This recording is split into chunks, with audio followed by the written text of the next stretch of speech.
Hi, I'm Kevin. And I'm Annie. And we're Overcommitted. We're back, baby. We didn't miss a beat. I was going to say, yeah, we didn't miss. Yeah, we're We here. did release last week, though, on Valentine's Day. We didn't even say Happy Valentine's Day to our listeners. Oh, man. That's. Happy Valentine's I think that's Day. one of the harder things to do about a podcast is To think ahead on what day it's coming just thinking out. on the release day because you're like in the moment and you're also like, what happened? So it's hard to think of what's happening. As I was putting it out, I was like, I'll just write it in the show notes. Happy Valentine's Day. No, does anyone care? For some people, it's very important. Not for me. For some people, it's not important for you. I feel like Valentine's Day is one of those holidays that got more fun after having kids. Kind of. Also kind of a little bit more work, but... Yeah, I guess so. I think part of the reason you and I don't care about it is I don't think we would have cared about it anyway if like you and I started dating in like, let's say March. We started dating in January. Yeah. So this is like one of my stories. It's not a dad story, but it's like I feel like a dad. You repeat it a lot. I love repeating this story. We started dating the 15th of January, yes. Yeah. And so the 14th, we haven't been dating a month yet. Yeah. You weren't even sure you wanted to be with me. I wanted to hook up a bunch for sure. You're still testing the Beyond waters. that, yeah. Yeah. So we went. You don't want to like make a big scene of it. Yeah. Don't overplay your hand. Do you know what I mean? Yeah. Because then if you do that early on, then they're expecting the world. Yeah. Oh, Think about what the second Valentine's Day has to be. Oh, holy mackerel. Oh, great. Then it's every year. It's a thing. Yeah. And then like Kev really loves Valentine's Day. And it's like, nope, just overdid it the first time. Uh-huh. I was really into you at the beginning, and it's fading ever since. But I set expectations low. Incredibly low. So that you could just stay there. So I could, you could just meet them every year. Nowhere to go if you don't bring a ladder. Stay here. We went to Wendy's, and we got it, I think, to go. Yeah, it used to be my favorite thing to do is to take real food into movie theaters, which is probably people are like fucking gross. Yeah. Because then you have, if you're not the one eating the Wendy's in the movie theater, then you're the one smelling the Wendy's. Yeah. Used to be your favorite thing to do. We haven't done that in my years. 20s. I was a slob. Oh, we snuck it in and we saw the movie Firewall. With Harrison Ford. Starring Harrison Ford. There's a big mediocre movie. Mediocre. He's bank manager. Yeah. And I remember specifically he did like an You've iPod told this plug. Specifically, I think on Dumb Dad podcast not that long ago. Well, here I am. Telling it. You and Evan were talking about tech or something, and you were like, remember the movie Firewall? It's a great story of love. Anyway, happy Valentine's Day. Yeah, he puts all the codes into an iPod. Yeah. Shuffle. Yeah. Anyway, this Valentine's Day, you were in New York with my friends. Thank God I set the expectations I like that low. I keep saying with my friends.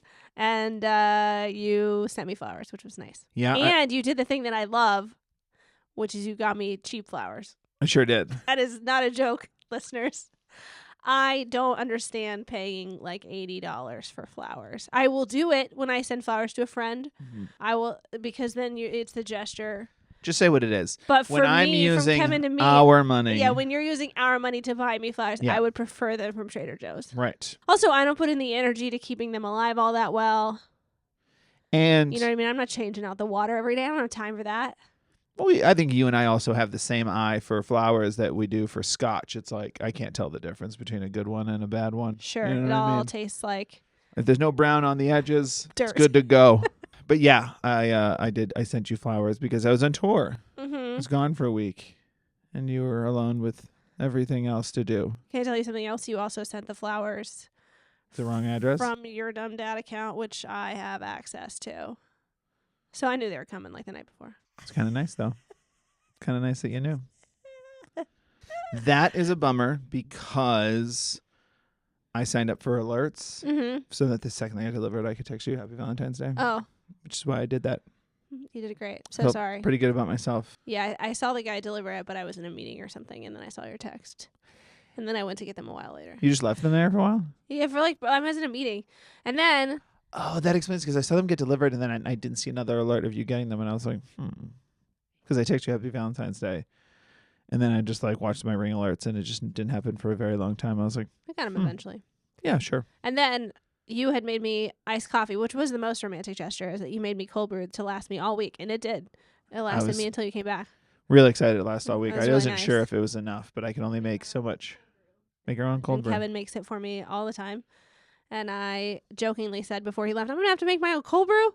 And instead, he made it all for me. He made me batches. But so the one of the batches you made was in a big, giant pitcher. Yeah. And I didn't have the energy to go find a vase. So you just put flowers in coffee?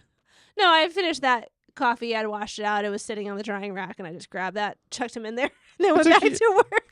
It's a cute little vase. This is why I'm saying don't spend exorbitant amount of money on flowers. Yeah, if they were $80 I will flowers, also not take care of them. I was happy to see that they were from a grocery store. Let's also say what this pitcher was. I took it from. They weren't using it. I didn't steal it, but it was a batch 19 half-gallon pitcher for a bar. Yeah. Batch 19 was like a beer that Coors made. I don't even know if they make it anymore. It was like one of their craft beers. And I liked the pitcher, and I took it home, and it is made with the most incredible glue because that Batch 19 logo is going nowhere. Yeah, same. It's just like painted on fine.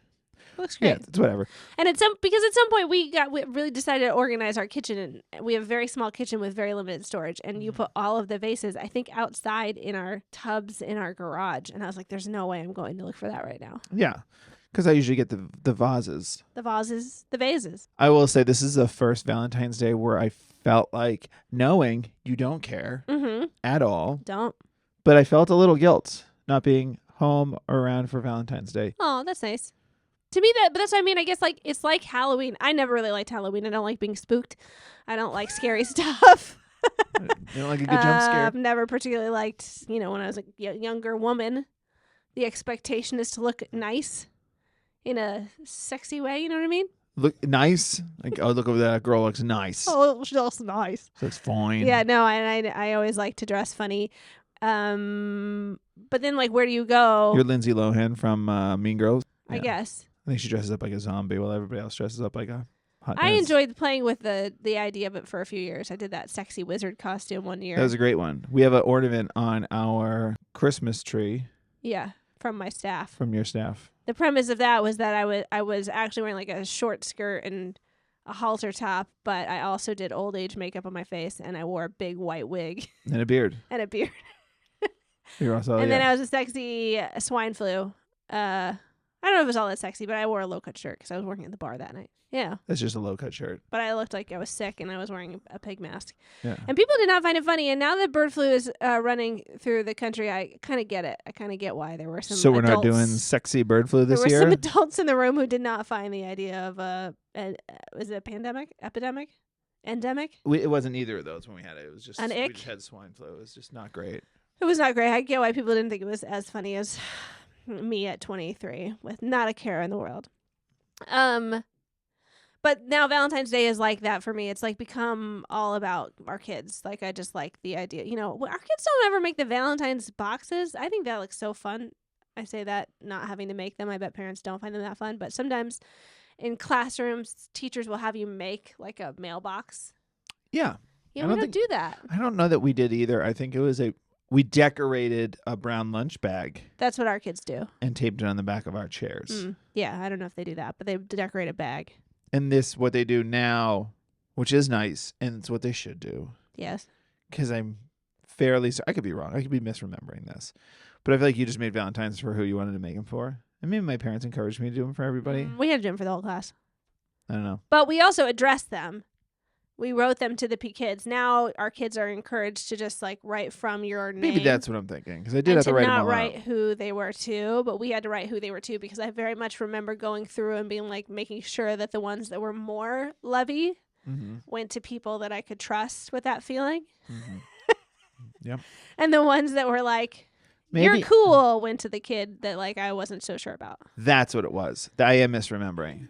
So we did have to give them to every kid. Yeah. But if I had like say Ninja Turtles, I would give all the turtles to the kids I liked. Right. And the kids I didn't would get like Shredder or the Foot Soldiers. Ugh, lame. Sure. Or if it was like, something like some turtle metaphor for love, like I want to turtle shell you or something.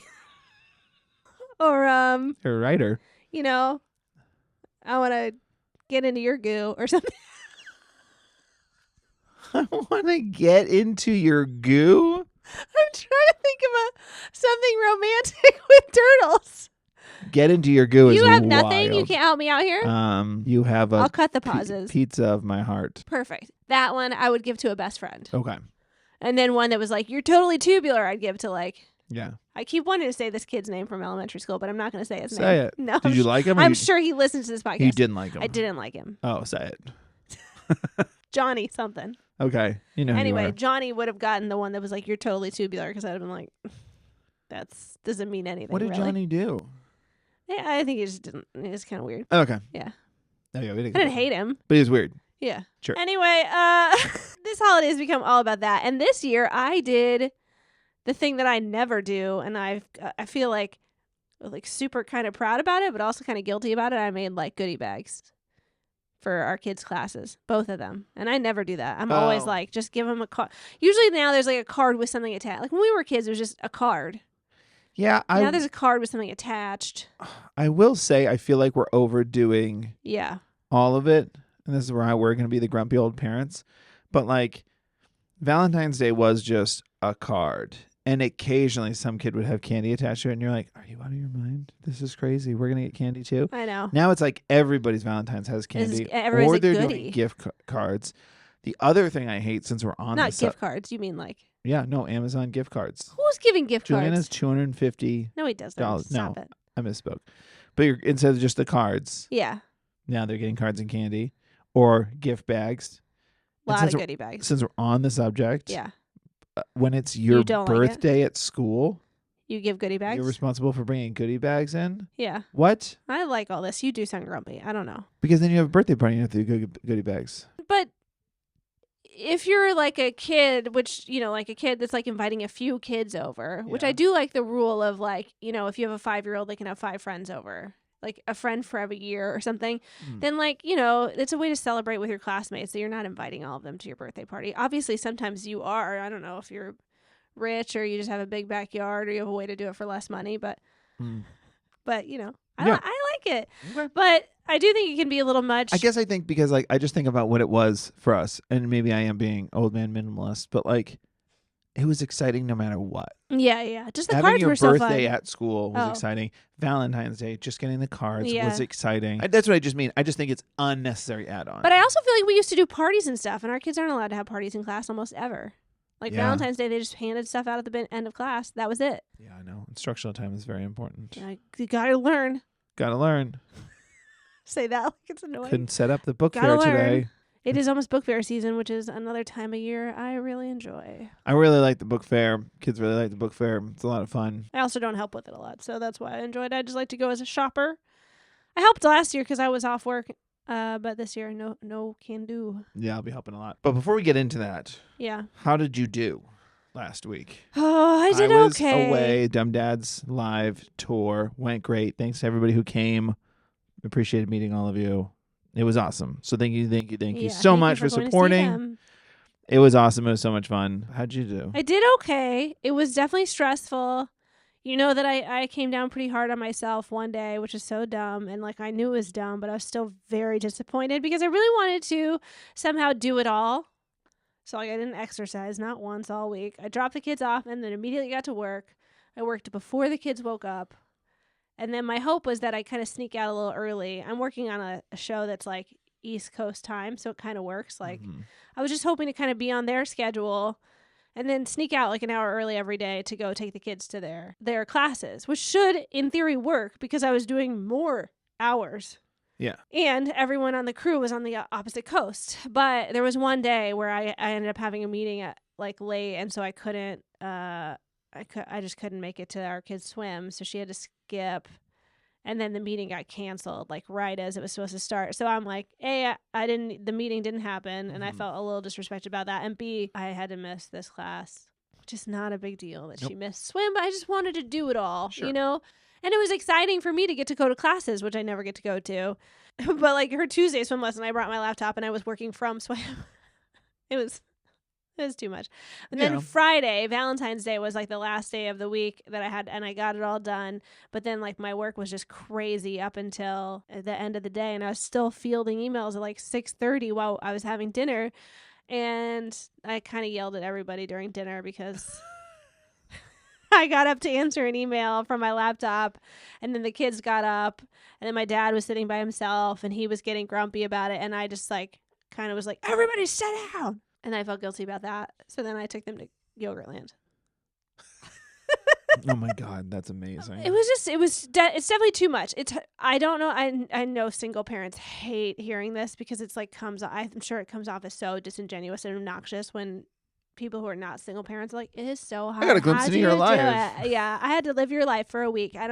But it was really hard just being responsible for everyone's needs the whole time. Sure. Just like not everyone needing a meal at all times, and like everyone needing a snack and everyone needing a hug and everyone needing the hugs weren't bad. But I watched all of the Traders with our kids. Great. It's great. Yeah, they're all caught up. They were telling me all about it. That was my me time because they went to bed with me almost every night. So I went to bed early a lot, and then we'd watch the Traders in bed before bed, which is probably also not good Show parenting. about murder. But I was just surviving with a lot of curse words. Yeah. Every time there would be a cuss word, my 5-year-old, almost 6-year-old, he's almost 6, so it's totally fine. He was watching the Traders. He was like, "Uh-oh, bad word alert." And there's a lot of bad word alerts. Yeah. And then to finish off the week, Monday, you guys were delayed with snowy weather and stuff. And then, so we were really excited for you to be home right when I got off work and to see the kids before bedtime. I should not have told our kids that was going to happen. When I realized you weren't going to make it back before bedtime, I decided to take the kids to Chuck E. Cheese just to like give them something fun to do. Yeah. And while we were at Chuck E. Cheese, it was like the worst annoying ending to the week. It's not even that big of a story. It's just we were standing in line at the Redemption Center to get our airhead or whatever they want to get. Yeah, you just want an airhead. And there was a man there. Okay. And he decided to just tell me all about how much money he has. Oh. Nobody asked. It was very strange. I don't even know how. Does he have a lot of money? Yeah, he's retired and he's only 43 or something. Do you think you were getting targeted by another cult? I don't know. I was very confused as to what was even happening. Okay. This is how it happened. I said, "Do you guys want to get something or you just want to save up your tickets for next time?" And I was like, "'Cause you might as well save them and get something you want." And he's like, "That's how you should do it. That's what I did. That's how I retired at 43. And I was like, "Oh, good for you, man. That's great." And he was like, "Yeah, you got to." And then he said a bunch of things about stocks, like invest in blah, blah, blah, blah, blah, blah, blah, blah. And I'm not rich because I didn't understand the words he said. Sure. And yeah, that's why. That's one of the reasons. Understand the words the man at Chuck E. Cheese said. That's one of the reasons. In Reseda. And then our 5-year-old made the mistake of saying, how much did they have about his 2 kids that look like maybe twins who were like 3 years old. And he, of course, mistook our 5-year-old for asking how much money his 3-year-olds have instead of like how many tickets, which he clearly was asking about. Oh my gosh. And he was like, "Oh, I put $10,000 in an account for both of them when they were born. It's up to $50,000 now." And I was like, "Wow, that's more than I have." And he went, "Oh, I hope not." And I was like, "Can I go?" I was so annoyed. And then like our kids just kept talking to this man, and I was like so disturbed and just like, I want to get out of here as fast as possible. And it's fine. It's just so weird to talk about your wealth at Chuck E. Cheese. And then it's just so weird to talk about your wealth. He kept kind of bragging about like, they save up a lot of tickets here too because we have the pass. And I was like, I also have the pass, buddy. Yeah. It's not. Most people have the pass. Something to brag about. Yeah. You're at a Chuck E. Cheese in Northridge, my dude. What's going on? So that was how it ended the week with this man. Just beating you down. Beating us down with information nobody asked for, Oh my God. I was like, I really want Kevin to be home because at least he would be beside me, like to talk about this or laugh about this on the way home. Because I kind of walked out there and I was like, ugh, thank goodness we got away from that guy. And our daughter was like, why? I liked it. I love talking to people. She's the best. And I was like, yeah, that was a strange interaction. Most people don't tell everyone how much money they have at the Redemption Center in Chuck E. Cheese, but not everyone, just most people. But I guess congratulations to him. Yeah. That's how I should feel, right? Yeah, hopefully he's doing a good job with his money to help people. Probably not. Hopefully. Anyway, I don't know, that was maybe a weird story to tell, but I'd like to hear it. I love meeting weird people. Do you? Yeah, I never understood, and if you're one of the few people who used to come into my bar ever when I was a bartender, Deep Cut, I will just say, sorry if I'm revealing anything about you, but it just blew my mind when I talked to people. Yeah. And they weren't getting when they don't get the social cues, then we're done talking. Yeah. It is mind-boggling. I'm constantly paying attention to social cues. Yeah. And I think there's nothing more obvious than a bartender walking away on and saying an end of sentence phrase, which I'm sure you were doing to him. How do you try to end a conversation? What's your go-to phrase? Wow, that's crazy, man. That's mine. Yeah, Is that what everyone says? I think that's what everybody does. That's crazy. Oh, that's crazy, man. That's crazy. Bring it up at the end. That's crazy, man. Oh, I go, wow, that's crazy. And then I kind of turn my head away. That works too. Yeah. But the man at the up is kind of like, I'll see you later. And it goes up at the end. Yeah. And the amount of times I've been, that's crazy, man. They're like, well, I didn't tell you that. And I'm like, oh. And I'm like leaning away. And I got to come back. And I really use our kids. Like, I'm like, anyway, now I'm dialed in as a parent. Most dialed I've been in with my kids all week long to get away from your gaze and your conversation. I'm just right here with you, little buddy. What do you want to talk about? Yeah. And then our kid's like, I'd like to know what he's all about. I'm like, ugh. No, that's actually the guy. Where'd you get that money? What kind of stocks? Can I write this down? Like a beanstalk? Jack's got one of those. Oh, brother. How was your time away from us? Did you feel sad and alone? Listen, men don't talk about their feelings enough. Tell me, did you cry? I was stressed out, man. I was exhausted. I'm just joking. You feel a lot of guilt? There's a lot of guilt. Yeah. Yeah, there's definitely a lot of guilt. It shouldn't be. I'm know. happy that you went on tour. I feel like I would have liked to be with you, but it is. Did what you have it is. any guilt when you were like on the bachelorette party weekend? Yeah, maybe a little bit. Yeah. Not a ton. Okay, great. That's great. I wouldn't want you to either. Yeah. But you were supposed to be off work, and when I was gone for my tour. Yeah. And you weren't. Initially, that would have been more ideal. I think I would have been probably guilt-free if you didn't have to work. Yeah. I'd probably be like, great, you're in time with the kids. Yeah. I'm on tour. Let's do this. But I knew you had to work. Right. So you had to fulfill all those schedules, which you were having trouble with, like with the swim meet because it's a stupid meeting. And it's like, that sucked. That was like a little bit like, man, that's a bummer.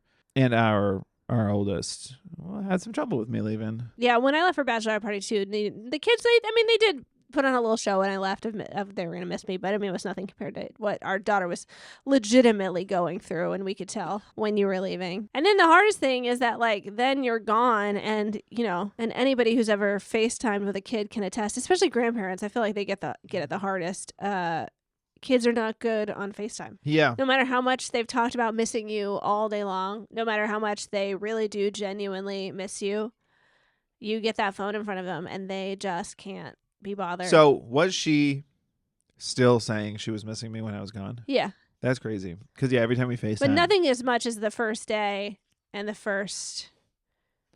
night before. Yeah, it was definitely the same thing as like the anticipation of a kid getting a shot. You're going to get a shot. I want to get a shot. And then they get the shot and they're like, oh, that wasn't so bad. Like, That's how she mostly was. That's how it seemed. But the morning of drop off, the day you left, she woke up, you weren't here, went to school. She cried the whole way into school. That was, it would have ripped your heart right out. Yeah, that makes me really, really sad. Yeah. But And I felt stupid. I didn't think to text her teacher until like noon, and then I messaged her and said, hey, our daughter's going through it today. If she seems like out of it, that might be why. Did you say her father's on the dumb dad's tour? No, I said her father's away on work for a week, and we don't usually separate that much. Yeah. And she said she didn't even notice anything. So she must have cried as going in, and then Probably didn't want to cry in front of her friends. Yeah.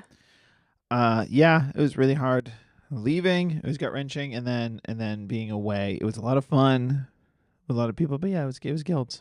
I don't want you to feel guilty. I'm sorry. Well, it's nobody's fault. It's just it's a tough situation. I made you feel a little guilty on the last day when you were missing flights and stuff, but it wasn't your fault. I didn't miss any flights by my own No. faults. Just It was 'cause they of- were icing the plane. Yeah.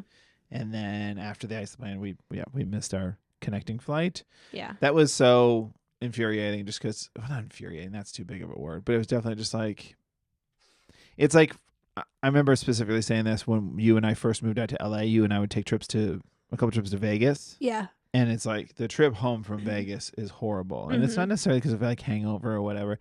It's just such a long drive. And it's because you're going back to life. And you're like, I just want this over with. Yeah. And that's how like the flight home was. It was like, man, I had a fun tour. I'm excited to be home. It was kind of the opposite. Where it was like, I had fun on tour, but I'm really excited to be home. I want to be home. And it was like, Okay. How about an extra flight? How about an extra flight? Do you want to take another flight? You know, take another airplane, Okay. especially this time when airplanes just start crashing all over the place. That day was the day the Delta plane rolled over. Was the day I took 3 Delta flights.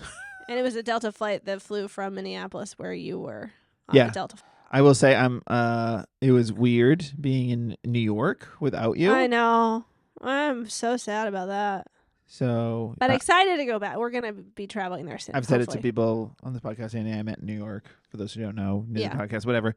We met in New York. We lived there for 7 years. Yeah. Before we moved to LA. So we have a lot of friends there. We have a lot of life there. It was weird being back. Specifically in the bar I used to work in. You went with my friend. Bar. I keep saying my friend. She's our friend. She's our friend. They're our friends. Yeah. I went in with them and my friend Natalie. Shout out Natalie. I was in my 20s when you were working there. Yeah. I never went there in my 30s. Yeah. Now I'm 40. Yeah. And I was back in that bar and I was like, this is different. Yeah. It was cool. It was cool going to New York and Boston. And it was more nerve-wracking having you on the East Coast too, just because of the winter conditions and stuff. I will say I was lucky that I was so busy all week because I didn't have time to track you as much as I normally would. Mm-hmm. So I was definitely not paying as much attention. I would just be like, oh, they made it. Good. As opposed to usually I like to watch the little car drive. Oh, sure. You were tracking my location stuff. Yeah. But I didn't have as much time. I was overwhelmed and busy. Sure. All the drives were very easy except from Boston to Pittsburgh. They were all very uneventful. Great. Yeah. It's just it's so funny. Working from home should be so much easier to kind of caretake and work. And it's not always, No, but sitting from home is great, and people should be able to work from home. Agreed. As much as Elon. they possibly can, Mr. Musk. I will say a couple people during the tour. So we did the show.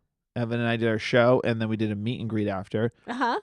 Several people were A, bummed you weren't there, Aww. or B, mentioned your content. That's so nice. Yeah. Well, I wish I could have been there, and hopefully next time you guys do a tour somewhere, I'll get to go. Great. Going to San Diego on March 6th. You coming? I can't make it. Unbelievable. It's my last day of work. Maybe. We'll see. The one thing that also came up a lot while you were gone is something we both have to work on, and we've both been realizing that maybe our parenting has been a little C minus, D plus lately. Little autopilot on the parenting. A little autopilot. I feel like we also have been being cool parents maybe a little too much. I think we so gotta too. stop. For instance, we go to Chuck E. Cheese regularly, which maybe already is D-less parenting. But we got those refillable cups, and our kids always fill it with soda. And I never intended to be a soda parent at this age. But initially I was like, oh, I can occasionally try soda, I guess. Do we keep Diet Coke in the house, but we don't let them have it? Lemonade or something. I don't know. Yeah, we drink a Diet Coke a day usually, which is not great, but it is what it is. It makes me happy. Yep. But now we have sometimes our kids refilling it. Recently I was like, no, we only do one. Tops. I don't want you guys being soda kids. I'm not a health nut. I'm not big about restriction on diet and stuff, but your child stop. Soda feels give them autism. Soda feels a little bit a bridge too far. I don't know. I don't want them. And then one thing I experienced a lot while you're gone is that our youngest has taken to it's like a joke with him. Anytime we're can you get your shoes on? We're going somewhere. No, we're not. Nope. Mm. And he's so little button pressy. Sweet. He's the kindest little kiddo. Doesn't sound like it. But it's a funny joke to him, I think. To him. And when you're not in the mood for that joke, it sucks. Yeah. And I had it out a couple times about that. I had a real talking to them at one point that was just listen, I've been trying to do so much fun stuff with you. Mm-hmm. And I am doing my darn best. But I'm going to need the first word out of your mouth every time I ask you to do literally anything to not be no. Yeah. And if I have done this joke in front of you and you've learned it from me, then I am sorry. But we got to knock it off. Sarcasm is probably the incorrect thing to teach kids. I don't think we're ultra sarcastic with our kids. I don't think we're sarcastic, but I think there's also I don't know.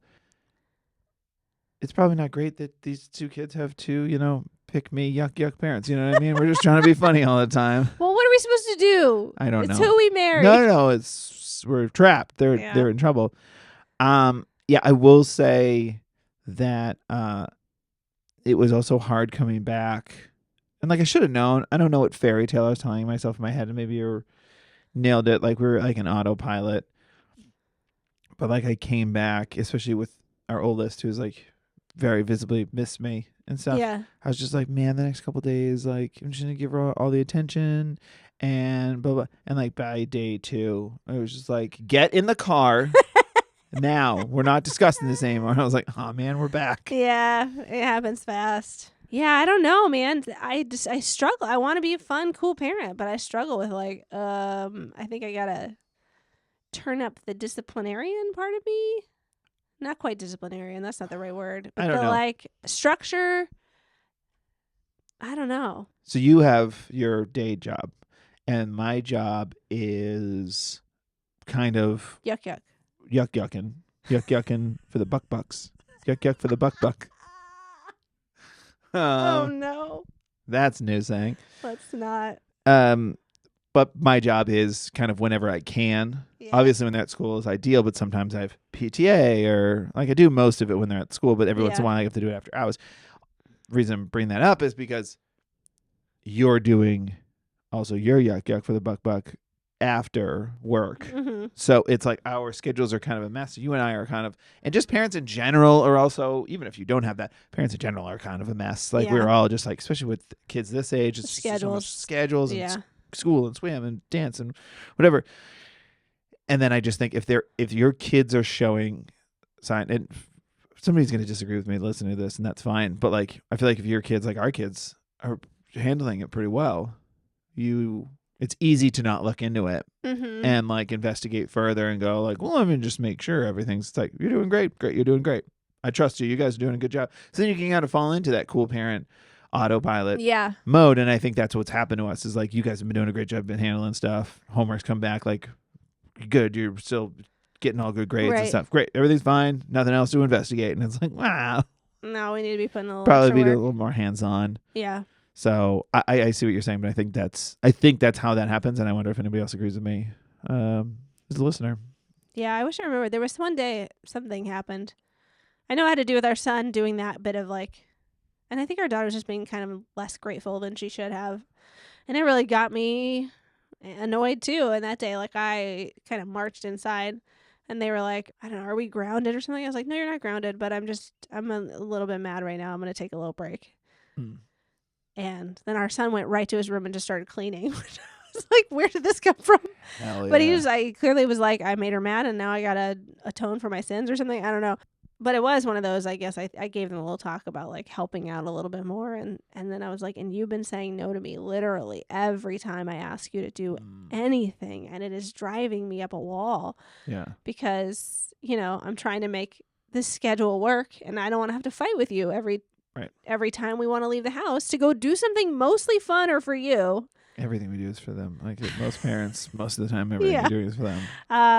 Anyway, don't come here for parenting advice. I don't know how to make it better. I'm just saying it's a problem. We got to work on it. Oh, yeah. No. We don't have to solve. No. We're not A+ parents. We love them a lot. Here's what I think that's part of it, but I don't think it's all of it. Here's what I wonder is like, we're not the only parents with a podcast by a long shot. We're not the only parents with social media accounts. Sure. Like I know we do ours for comedy, but there's a lot of parents out there that have social media accounts that are whether it's comedy or just the feels or whatever. Our generation talks about parenting so much, but about a lot of it about being like, being unsure, feeling like a bad parent, all of that stuff. Mm-hmm. But you look at like our parents' generation, and a lot of them are just like, they'll be fine, relax, they'll figure it out, it'll all be okay. And I wonder if we're gonna be that way, or if it's just like that's kind of my vibe. But then every once in a while you get like checked, Yeah, that's what I mean. But I mean like because we talk about it so much openly. Not that like our parents didn't talk about it. They definitely talked about it with each other. Overanalyzing everything. Yeah, so I wonder if it's just like when our kids have kids, if they have kids, if we're gonna just be like, yeah, man, you never know. This could go sideways. There was a lot of dicey moments. Listen to season 3, episode 2 of our podcast. We thought we didn't know what we were doing, and you know what? Now he's a grown up and he says no to everything. Yeah, see, he's a real stick in the mud. We should have curbed it then. No, sometimes I just think it's our kids being comfortable with us too. You know what they say? No, they're mean to you. They 'cause you're act comfortable. out because they feel safe with you. Ugh. I believe that.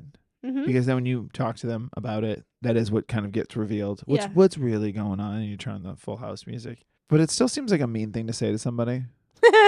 Well, it's not helpful, yeah, but And you're like, my son slapped me in their face, and you're just like, well, that's because he's comfortable with you. And it's like, he slapped me in the face. kids have not slapped us in the face. No, our kids have not slapped us in the face. But like, I feel like that always happens. That's like always the response to that kind of stuff. That's all I'm saying. I don't know that anyone has said that to me in real life.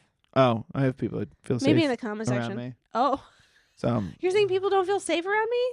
Good. no. I wish that guy at Chuck E. Cheese hadn't felt safe. Oh my gosh. You didn't get banned from Chuck E. Cheese.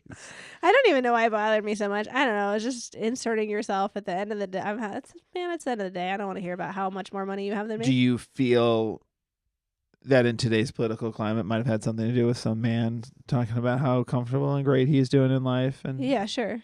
the arrogance to a stranger can kind of maybe Yeah. be a deterrent? Yeah. That Maybe. Men maybe sit down for a second. Nobody wants to hear about your success and how you earned it yourself. I don't know. If a woman had been like, I'm super wealthy in the redemption area of Chuck E. Cheese, I think I would have also had issue with it. Just like, You would have said, "You go, girl." keep it to yourself, Barb. Oh, maybe. I don't know. Not the way that it was told to me. Just Braggy McBraggerson. That's what we'll never know because the woman would have said it differently. Yeah, she would have said it better. We got another review to read. We have several reviews, but we'll just read one. No. You guys have been really piling them in, and we It's love been it. so nice. I love reading them. Thank you so much. It brings me so much Overcommittedpod@gmail.com. If you want to write one, you haven't written one yet. And again. You just write the reviews in the podcast app. You don't email them to us. I mean, you can. Oh yeah, you can copy and paste it. But you could also just rate You can also email us hit that 5 stars and write something nice, or just hit that 5 stars. and share this with a parent. Yeah, a parent friend or a couple friend that and you a lot think of would nice enjoy reviews, this. but not a lot of listeners. Yeah, We'd love more. We really would love to get more listeners. So yeah, please pass it But we along. can also just keep it a tight group, tight knit community. That's true. You know, We'll Who find needs out where them? everybody lives, and we'll just have a little little potluck. little potluck. Get together. This one is from I'm gonna butcher this name, Stacy. No, that's right. I'll just say Stacy. Sucados, Okay. maybe. Such a great time listening to Annie and Kevin like we are in their living room. Awesome take on parenting and sharing relatable stories. Get the mama's perspective on some stories told on the dumb dads. Perfect podcast and needs more traction. Agreed, Stacy. That's what we're saying, Stacy. Let's go. Thank you, Stacy. That's very thank nice. you. Well, Well, if you want to follow me, I'm at Annie LaFerrer. I have been not posting a lot because I've been busy, but the plan is to come back strong very soon. mm-hmm. And I'm at KevLaugh on Instagram, but mainly at the Dumb Dads on all social media. And the Dumb Dads are performing on Thursday, March 6th at Mic Drop Comedy in San Diego. San Diego, a whale's vagina. They love that joke. I bet they do. I bet they That do. hasn't got old at all in San Diego. That's great. Well, that's great. We'll see you next week. We'll see you guys next week. Thanks for having me. having me. Okay, bye, everyone. Bye.